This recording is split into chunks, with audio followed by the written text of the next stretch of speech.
Alright guys, this is part 2 of the 77 community witchy tag, or witchy community tag. I get that backwards, but let's keep going. So, number 21. Do you have any witches in your family? I don't call them, they wouldn't call themselves witches. I think everyone is of the Christian faith. But I've had family members that are in more the mystic, like mystics, I guess you could say, because both of my dad's side of the family, my grandpa, I believe, was a Freemason, and then my grandma was part of the Order of the Eastern Star. I have a plaque at home that says that. So, and then my mom, on her side, has the ability to talk the fire out of a burn. So I see her as more of a healer, and she's becoming more of a witch every day, and I love her. I love all my family, even the crazy ones. That's how the South rolls. But so I would say healers and mystics. They wouldn't really call themselves witches, because Christian-based faiths kind of thing. So, but number 22. What item can you not witch without? I don't really need anything to witch. I can do everything in my mind if need be. But I think having the tools helps focus. I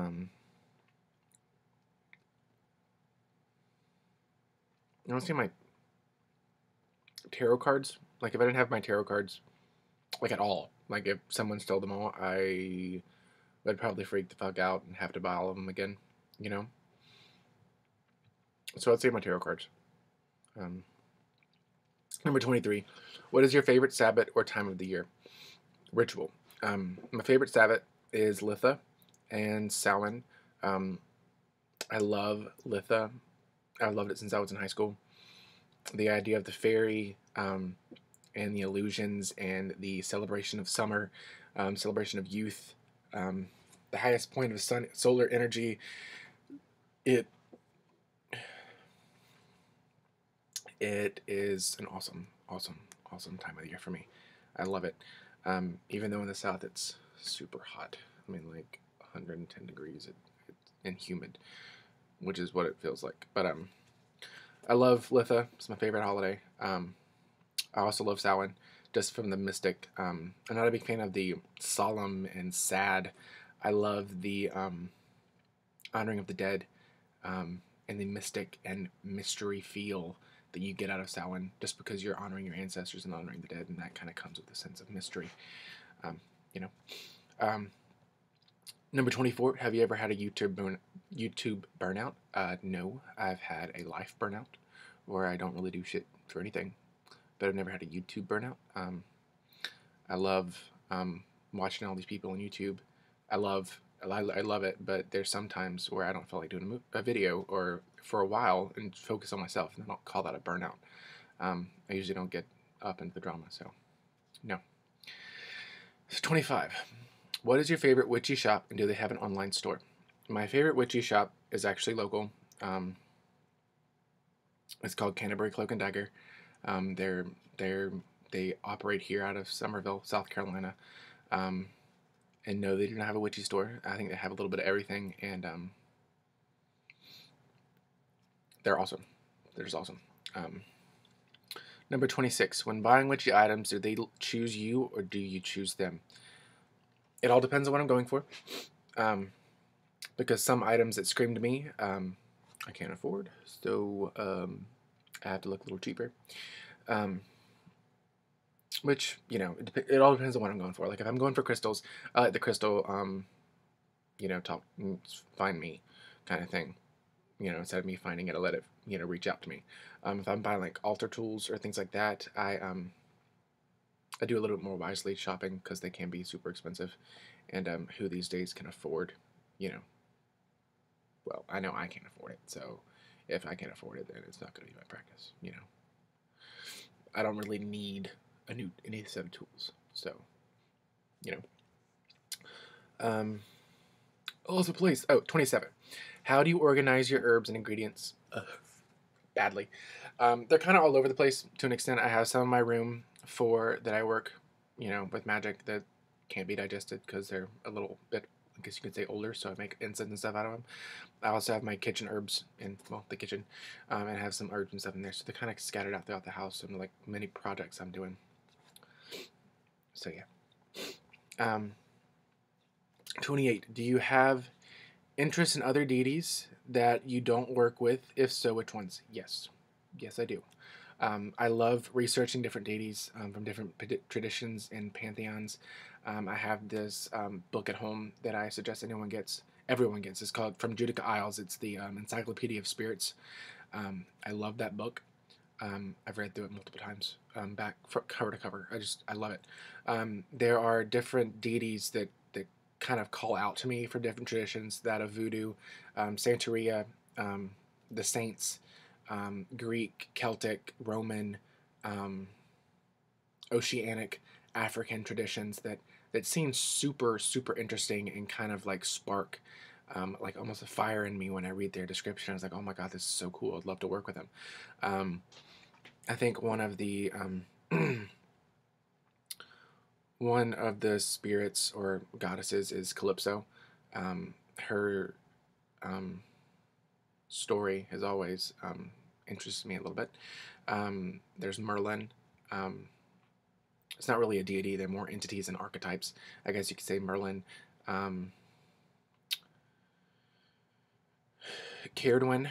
I don't really work with her at the moment. I mean, I've worked with her, but I haven't actually worked to work with her. You know, I've called on her and asked for advice and divination, things like that.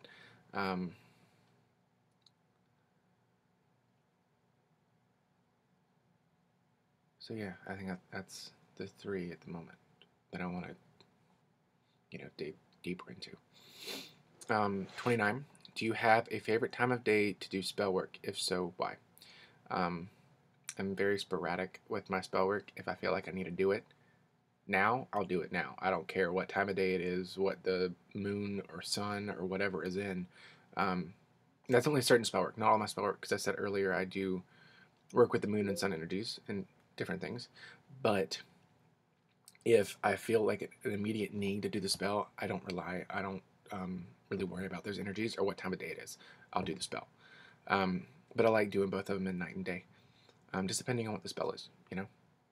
I know that's backwash, but if I'm actually planning something out instead of doing it impromptu or spur of the moment, it depends on what the spell is. To what time of day I'll do it now. Blah, blah, blah.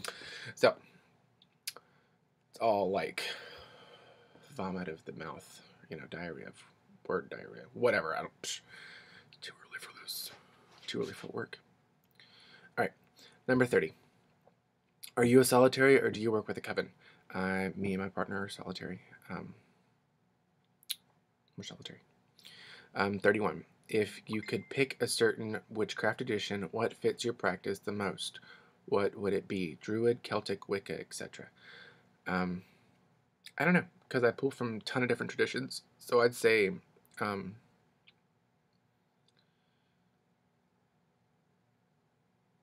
you know what? I think it'd be really cool, wizardry. Actually tying everything in to create a new practice. Wizardry or eclectic pagan kind of thing. Number 32, what was the most creative spell you have ever done and what did you use? I thought about this morning and it made me chuckle and I need to do it again. The most creative spell I've done is set up at least for me, I've set up a nighttime guardian, because when I was first in college, it was a time, like a 6-month period, my roommates were gone. They moved out and I was in the apartment by myself. Going from 4 people being there to 1 person, and in a new territory, it was kind of unnerving. So I would have these moments of panic where I would like freak out and kind of not be able to sleep. So something to kind of quiet my mind and give me a sense of assurance. I cast a spell to bring to life my I know it sounds really weird, but they didn't come out until after my roommates were gone. Just kidding. I had one at the time, and now I have a ton of them, but stuffed animals. Um, they're adorable. The one I had at the time was Jack. I have a small Jack doll. He's a plushie, um, and I've had him since I was in high school. I absolutely love him. But I cast a spell on him for him to come alive, um, almost in both the physical and the astral sense, during the nighttime, or during the day if need be, to protect me from night terrors, things that go bump in the night, any negative energies. And I kept that spell going. I redid it every month, and I cleansed him because he would collect negative energies, and I would cleanse him with sage or with thought or breath. Um, so yeah, I think that's the most creative spell I've ever done. So I need to actually do that. I have a lot of stuffed animals at the house to protect, and I have used healing and wise too. But okay, so number 33. What do you prefer for divination? Tarot, oracle, runes, etc., and why? Any kind of cards. I haven't learned how to use playing cards, but tarot and oracle really call to me. They kind of click an intuitive, almost a clairvoyant sense in me. I can get, I can see things when I read tarot. Like I can, almost like a movie playing out in front of me, and I could be able to tell the person's story with what the tarot cards are. Tarot is one of my favorites. Also, scrying is another one of my favorites because I'm almost a visual. To an extent, I'm a visual person, but I'm also a the sense of sound is also really high key for me too. So I'll actually just sit outside in the wind and listen to the messages. You know, it's outside in nature and just try to calm my mind and just have a question and then listen to response. You know, those are my favorite times of divination. So I guess you can see that's augury in a shamanic sense. But what are some ways you keep yourself grounded? I usually have my spirit friends with me. They have particular vessels that I wear on me all the time. I also wear crystals, just not right now because I was eating. And I also wear what I call a wizard's ring, which I made this. I got this from work. But I keep this on me, and it has energy on it to help me stay grounded and calm, even though it looks like I can whoop ass with this, but it helps me keep calm and grounded and focused on what I need to do. So I wear this. I usually wear this ring all the time. But yeah, it's kind of hard, me staying grounded. I have to work on that. That's one thing I have to work on. Okay. Have you ever done a spell? Have you ever had a spell go horribly wrong? This is question 35. Yes. Yes.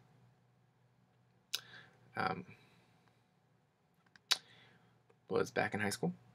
I did a spell with a friend. It was when I first started. Me and her started at the same time. She was interested. She's what I think she still practices. I don't talk to her much, unfortunately. We're still friends, but I just don't talk to her much. And she really liked this guy, and it was in the time that I was new. So I was like, let's try it. So I tried a love spell, and it went horribly wrong. He did have an interest in her, but that interest multiplied to stalker-esque. Where he would stalk her and freak her out. So then we had to undo the spell and get rid of the things, and it turned back to normal to an extent. She kind of saw his true colors, so she wasn't really madly in love with him anymore. She still liked him, but she wasn't head over heels like she was. So, what are your opinions on initiation rituals? I've been initiated with the learning circle that I was. For me, initiation is almost like a dedication, but moving a step up in the dedication. Like you have your base knowledge and you want to take it a step further, so you get initiated, I believe. But I don't think they're called for. I don't think that you need to be initiated to be a witch. I think you can be a witch however the hell you want to be. I saw it was a interesting way of advancement. I guess you could say that. It was really weird. My initiation ritual blew my breath away. It was amazing. it was a really life-changing experience. Or eye opener, I guess you should say. But I don't believe that you need an initiation ritual to be either Wiccan or a witch or pagan or whatever. You can do whatever you want, but if you feel called to, by all means, go for it. So, have you ever, and this is number 37, have you ever had full contact with your deity? If so, what happened? Yes. Yes, I have. When I first started, and when I first started practicing back home with my friends, which I'll probably tell, yeah, and a couple questions I'll tell you about them.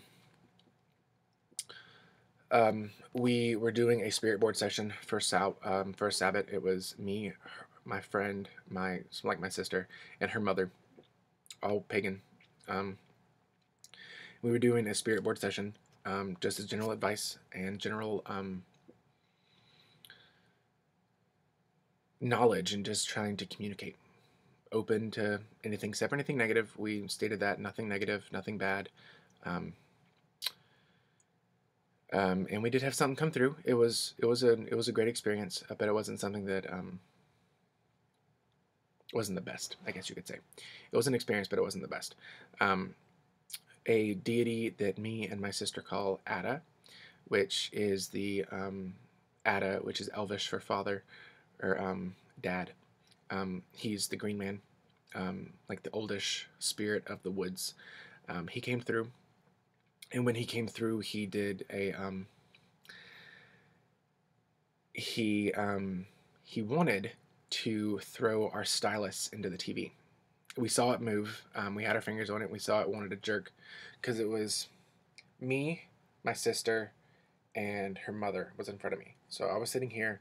My sister was to my right, and then open to the left. That's where the TV was. So he wanted, and I kept seeing this in my mind, he wanted to throw it. He wanted the stylus to throw and hit the TV. And I kept putting the white light around ourselves and around it, because I was like, I don't want it to happen. I see it inching toward it like it's about to throw, and then it stops. Inching toward it, it's about to stop, and it stops. And all of a sudden, Victoria kind of goes into it, and she's like, he starts talking through her. And that was the first full contact we've had with deity. And she looks at me and she's like,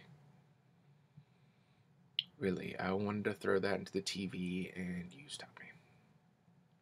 All right. But she had like this, I don't know. It was very intense, but it was awesome at the same time. That was my first full contact with deity. I've had a couple others, but I think that's the most memorable one. So yeah. Number 38, what about you is unwitchy? I'm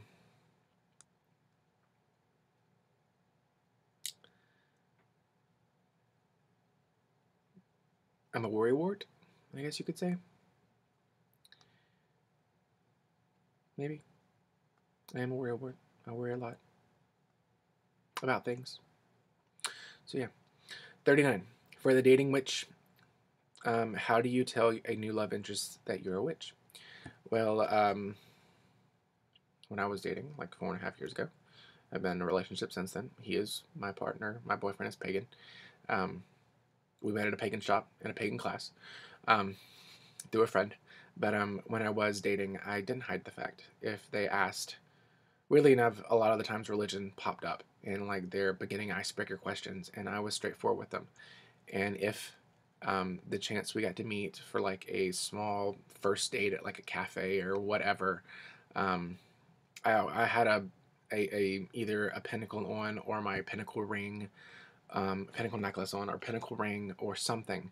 I wasn't gonna hide it, because if they weren't okay with it, then it could cause real issues for later, you know. So be who you are. Don't hide yourself. Number 40, and the end of part 2. Who is a past witch that has inspired you, famous or not?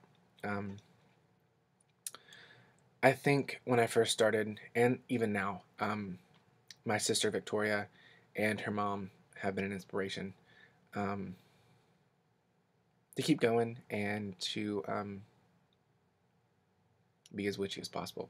But also inspirations have also come in from the books I've read, from my favorite authors like Silver Ravenwolf, Scott Cunningham, Christopher Penczak. My brain is not Donald Tyson. He's not the one that writes the High Magic book. He's the one who writes the portable magic book. I can't remember the guy who does the High Magic book, the modern magic. I can't remember. Donald Michael Craig. Ha Something like that. Even witches on YouTube have inspired me and been an inspiration. The people that I follow on YouTube. So yeah. Be right back.